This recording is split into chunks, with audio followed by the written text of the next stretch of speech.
요한계시록 13장 1절에서 4절 하나님 말씀 전하겠습니다. 13장은 내가 보니 바다에서 짐승이 나온다 그랬을 때 이 바다는 이미 그 12장에서 용이 바다 모래 위에 서 있다 이렇게 연결이 됩니다. 용이 바닷가에 서 있는 그때부터 이제 13장은 시작이 된다. 그래서 바다에서 이제 짐승이 나오는 것이죠. 이 용, 마귀, 사탄은 하늘에서 패배한 다음에 그 땅과 바다를 향해서 어떤 분노를 쏟아냈다 이렇게 얘기합니다. 계시록 12장 12절에 땅과 바다는 화 있을진저 이는 마귀, 사탄, 용 마귀가 자기 때가 얼마 남지 않은 줄 알았으므로 크게 분내어 너희에게 내려갔습니다 이렇게 얘기하거든요.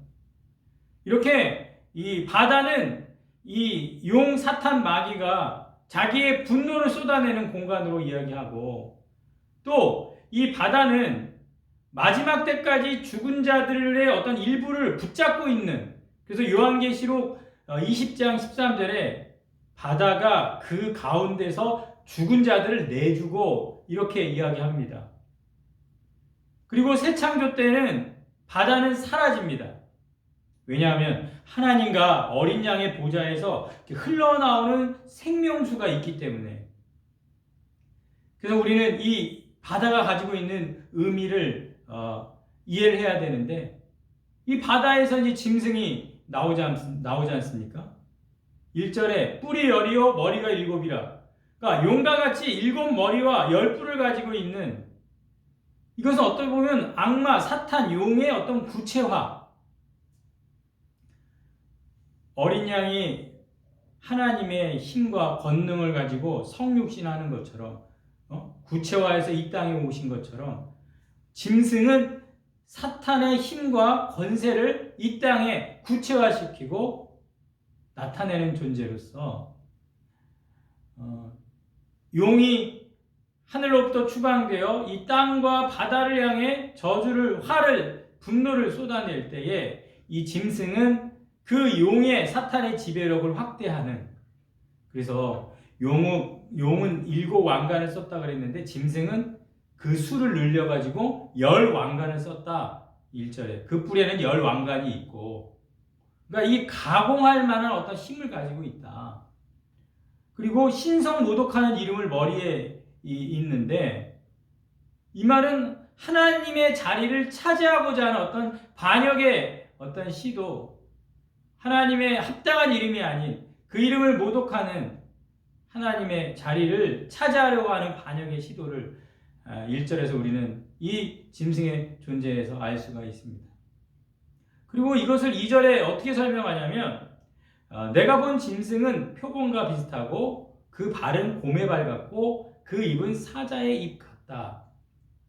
다니엘서 7장 2절에서 8절을 이제 우리가 떠올리게 되는데 거기에도 이제 네 짐승이 바다에서 올라오는데 첫째는 사자, 둘째 곰, 셋째 표범, 넷째는 10뿔 가진 짐승 이렇게 그래서 막 하나님을 비방하고 성도들과 싸우고 3년 반 동안 힘을 가지고 결국 네 번째 큰 짐승은 불로 태워지는 이게 이제 다니엘서에 나오는 짐승인데 이거를 다니엘서의 선지자가 어떻게 해석을 해줬냐면 그것은 바로 바벨론, 메데파사, 알렉산더 대왕과 그의 계승자들의 어떤 헬라 왕국까지.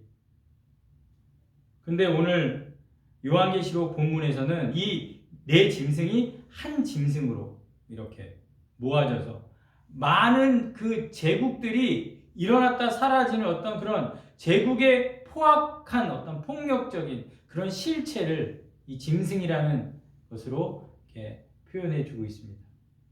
그렇다면 이 계시록이 쓰여질 당시의 짐승 로마 제국이겠죠. 로마 제국의 어떤 특성을 가지고 있겠죠. 로마 제국은 지중해 그 바다를 이렇게 둘러싸고 있는 제국인데 그래서 지중해를 우리의 바다라고 이렇게 얘기했습니다. 그리고 그 바다에서 승리를 통해 권력을 얻었고 해적 행위가 일어나지 않도록 억제함으로 안전한 바다를 만들어서 이 세상을 지배하는 제국의 어떤 무절제한 원정의 수단으로 바다를 이용했고, 그렇기 때문에 그 바다에서 짐승이 나온다라는 그 설명을 이해하시겠죠. 그래서 바다에서 신성 모독을 하는 폭군이 올라와서 로마의 특성을 가지고 있고, 또 물 위에 앉아있는 바벨론의 어떤 특성이 혼합되어 있는 그런 어떤 막강한 존재. 그래서 2절에 용이 자기 능력과 보좌와 큰 권세를 그에게 주었다. 사탄과 용이 짐승에게 능력, 보좌, 큰 권세를 주었다. 이런 걸 주는 건 하나님인데 하나님을 흉내내고 모방합니다. 그래서 그 사탄의 보좌에는 생명이 있는 게 아니라 죽음을 만들어낼 수밖에 없는.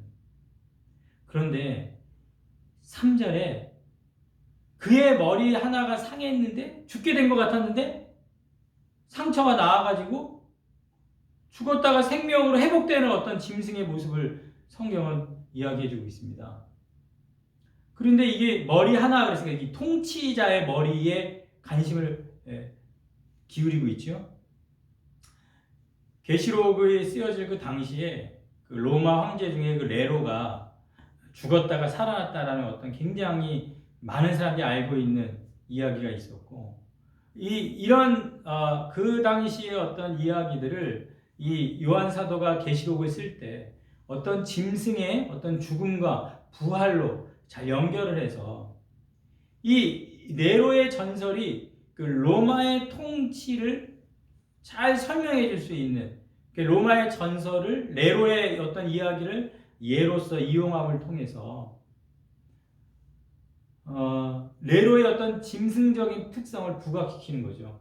그가 행했던 박해, 폭력, 그 제국의 어떤 근본적인 어떤 그 진면목을 이렇게 3절은 설명해주고, 또 이런 그 죽었다가 살아난 것 같고 이런 표현을 통해서 계속되는 반복되는 제국의 흥망성쇠와도 연결할 수 있는 것이겠죠. 그러므로 이 제국이 망하면 그 다음 제국이 또 살아나서 지속적으로 계속된 어떤 세상의 어떤 권력과 힘을 이용하고 있는, 죽게 되었으나 살아있는 이 짐승, 어떤 회복력, 그리고 점점 증강되어 가지는 악의 능력을, 그리고 반대적으로 죽임을 당해서 살아계신 어린 양은 희생제물로서 속죄의 능력을, 우리는 이 두 형태의 이 능력과 권세에 어디에 충성할 것이냐? 어디에 충성할 것이냐? 근데 그 3절에는 온 땅이 놀랍게 여겨 짐승을 따랐다 이렇게 얘기합니다. 온 땅이 놀랍게 반응하고 짐승을 따른다. 이러한 그 사회적인 영향력, 하나의 그 압력, 야, 이 짐승은 대단해. 이 짐승을 따라야 돼. 이런 제국은 우리를 살려냈어. 그 제국의 주장들을 수용하게 만드는 어떤 그 사회적 압력, 그 영향력. 다수의 사람들이 어떤 정부를 지지하면 다른 의견을 제시하기가 어렵습니다. 이렇게 제국의 장려자들은, 통치자들이 어떤 대중적인 어떤 보편적인 지지를 얻고 있다. 이 정권은 너무 잘하고 있다. 이렇게 해서 생각들을 계속해서 몰아감을 통해서 사회적인 영향력, 압력이 존재하는 것이죠. 그럼에도 믿는 우리는 진정한 온 우주적인 지지는 하나님과 어린 양께 있다. 천상에서 하늘의 무리들이, 또 땅과 바다의 그 대표하는 네 생물이 하나님과 어린 양께 권능이, 보좌와 능력이 있으니 합당하다 선언하고 있지 않습니까?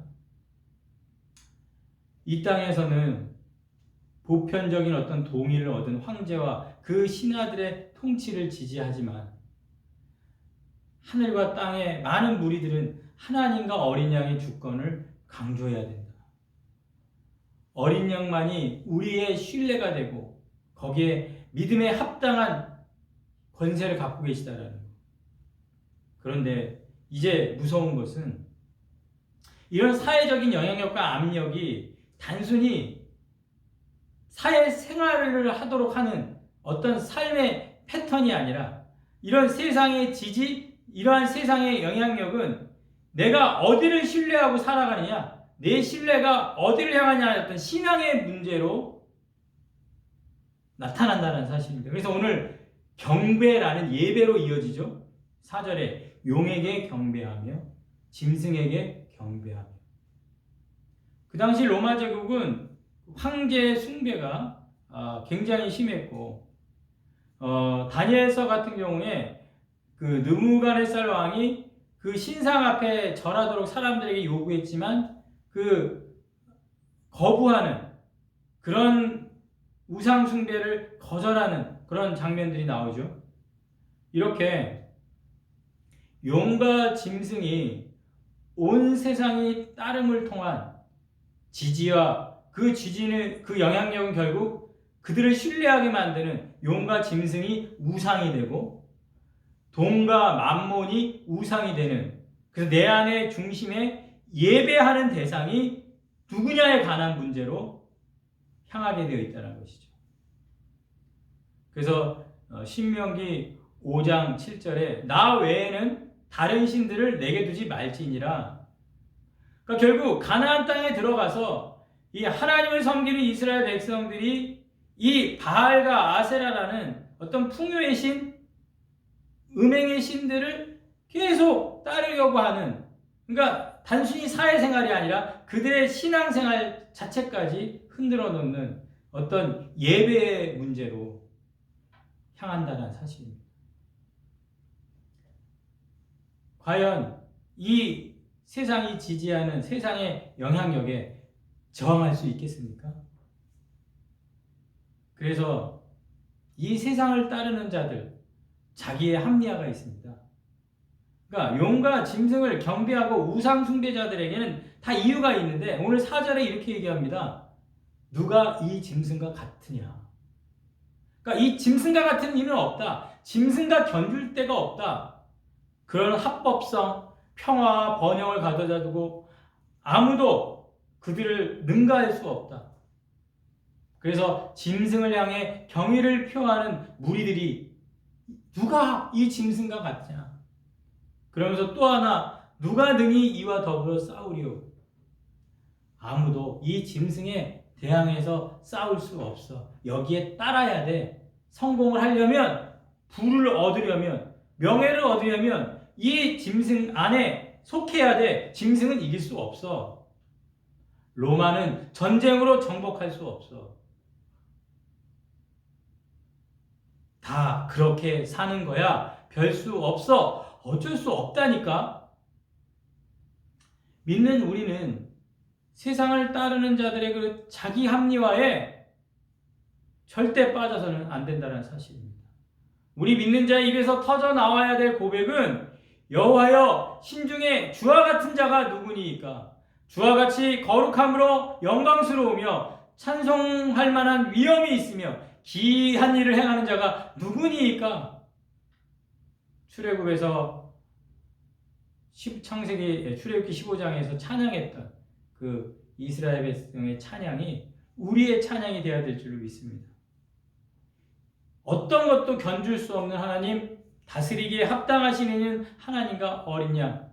그래서 요한계시록은 계속 우리에게 하늘에서 용과 싸워서 이긴 것이 하나님의 천사들이고 또 어린 양의 피와 성도들의 증언으로 사단을 이길 거다 이렇게 얘기합니다. 그러므로 누가 짐승과 싸울 것인가? 바로 하나님과 어린 양을 따르는 우리가 싸울 수 있다.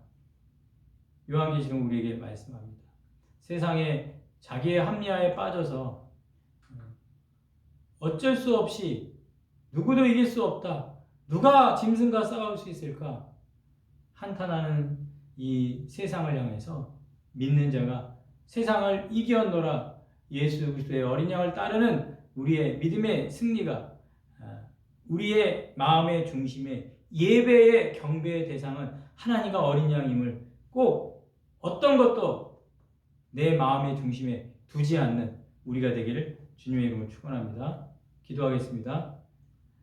살아계신 하나님, 이 세상에 짐승이 통치하고 다스리는데 많은 영향력, 사회적인 압박 속에 우리 믿는 자가 살아가고 있음을 인식하게 하시고 예수님 어린 양을 따르는 우리가 그들과 영적인 싸움에서 이 사회적인 압력과 또 그들과 싸울 수 없다라는 누가 능히 그와 싸우려 하는 이 자기 합리화에 빠지지 않도록 오늘 요한계시록이 우리에게 승리하신 예수 그리스도를 말씀하시고 이 세상과의 압력에 저항하도록 오늘 계시록 말씀 우리에게 들려주고 있습니다.